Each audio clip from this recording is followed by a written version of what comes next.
So the way I found out about Westmont is one of my friends, Bani.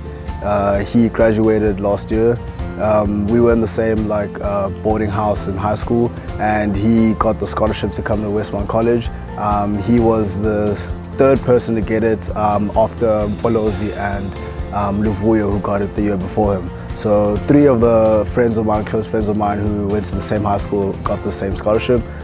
So that's how I ended up finding out about Westmont College. And yeah, just been chatting to Bani about it while he was still here and I was still at Michael House.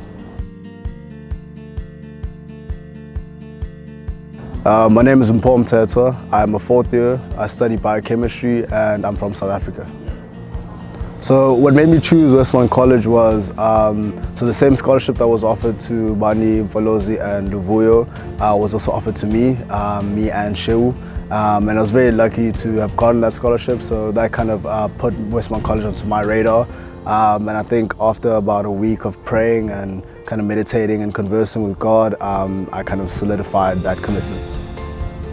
I think I've grown really immensely as a student, as well as also as a scientist. I think when I first came to Westmont, the whole concept of being a biochemist was more of a fantasy per se. But I feel like as I kind of grew into the school and kind of been working in the academic rigor, managing my time a lot better than when I started off, I feel like I'm starting to understand, I'm in a much better place understanding my work. I feel a lot more competent as a biochemist, as a scientist in general.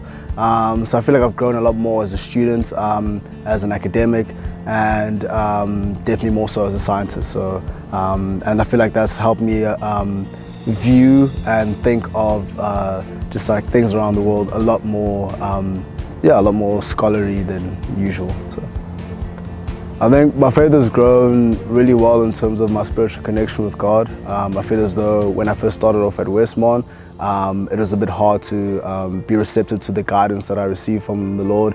When I was back home, that was a lot easier to be connected spiritually. I think being from South Africa and I guess Africa in general, my culture had bred me and raised me in a very spiritual element, in a very spiritual light. So being back home wasn't so hard to be spiritually connected, but I think being so far removed from what my spirit felt so comfortable being around took a while to kind of really grow into that. So it took a lot more effort to work on meditating and conversing with God. And so being here at Westmont, I felt a lot more of a spiritual connection. I felt a lot of growth in that, and I've just been able to be a lot more receptive to God's guidance and to be able to be prepared to do the work that He wants me to do.